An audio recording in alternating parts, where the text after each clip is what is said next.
કમનસીબ છે આ વખતે થરાદની અંદર આ પ્રવૃત્તિ થતી નથી।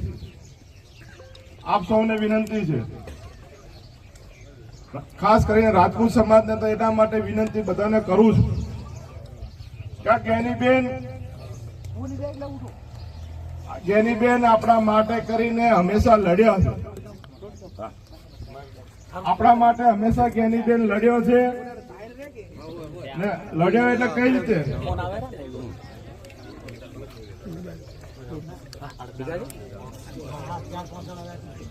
રાજપૂત સમાજને વિનંતી કરું છું, જ્ઞાનીબેન આપણા માટે કરીને હંમેશા લડ્યો છે, આપણા સમાજની હંમેશા ઢાલ બનીને કામ કર્યું છે। ઢાલ એટલે કઈ રીતે ઢાલ? આપણા સમાજના ઠાકોર સમાજના 5 એવા કિસ્સા બની ગયા, કદાચ ઠાકોર સમાજે આપણા સમાજ સાથે કર્યું હોત તો આપણે ક્યારે માફ ના કરી શકો, પણ જ્ઞાનીબેન અને ઠાકોર સમાજ બંને સમાજનો ભાઈચારો રહે એના માટે કરીને હંમેશા સમાધાન રૂપી વલણ અપનાવ્યું। ખાસ કરીને હું તો આપણે નોખાની જ વાત કરું, આ નોખાની અંદર જ્ઞાનીબેન તો રણાભાઈ ના હોત તો એ દિવસે શું થવાનું હતું આપણે બધાને ખબર।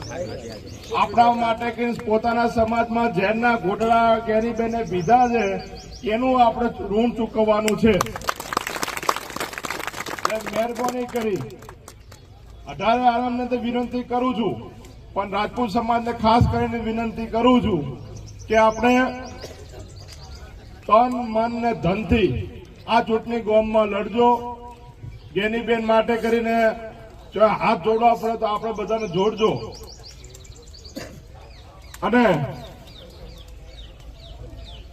આ જ્ઞાનીબેન જયારે વિજય થાય તો દરેક ગામની પેટીઓ ખુલે, એમાં ખબર પડવી જોઈએ કે રાજપૂત સમાજ 100% જ્ઞાનીબેન ભેગો હતો, એ વિનંતી કરું।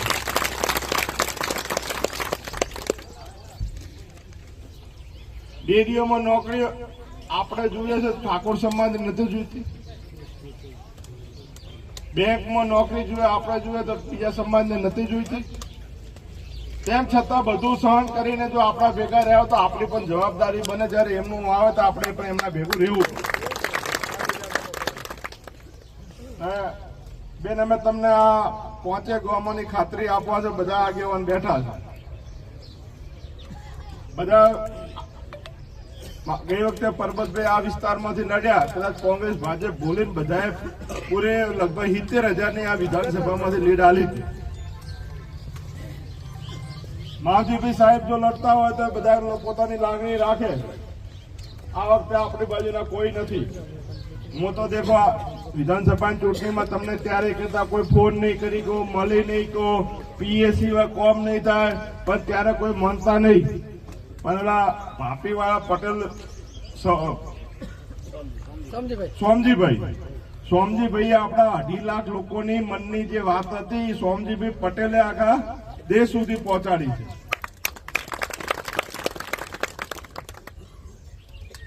તમે ધારાસભ્ય તરીકે મારી ઓફિસમાં એક કાર્યાલય ઇન્ચાર્જ છે, તમે કોઈ લગ્નની પત્રિકા આલો, હું આવું મારા ઓફિસનો કાર્યાલય ઇન્ચાર્જ ના, હા આટલી નીચે આપણું પણ એટલું ના થઈ જવું જોઈએ। જેને બોલાવે એમને આવી શકે બરોબર, ના આવી શકે બરોબર, પણ આ તો આટલા દિવસ 1.5 વર્ષ ચૂંટણી નથી તો કે હું બેસવા માટે નથી બન્યો, લગ્ન મારે ના જવાનું, હવે ચૂંટણી આવી બધા બહેણ દાતા થઈ જાય બધા લોકો। આપ સૌને વિનંતી છે, વધારે નથી કેવું, શિવાબાને જ્ઞાનીબેન વાત કરશે, પણ જેટલા ઉત્સાહ સાથે 5 ગામના આવ્યા છો એટલા મદદરૂપ થજો। જ્ઞાનીબેન થશે તો તમારે કોઈ જ્ઞાનીબેનને મળવા માટે ગુલાબસિંહની પણ જરૂર નથી, મોગીલાલભાઈની જરૂર નથી, શિવાબાની જરૂર કે કોઈની પણ જરૂર અહીંયા નથી। તમે સીધા ડાયરેક્ટ મળી કહેશો, ડાયરેક્ટ ફોન કરી કહેશો, રૂબરૂ કોઈને વચ્ચે કામકાજ માટે વચ્ચે રાખવા નહીં પડે, હું તમને ખાતરી આપું છું। અને આપણે સૌએ સન્માન કર્યું તે બદલ આપ સૌનો આભાર।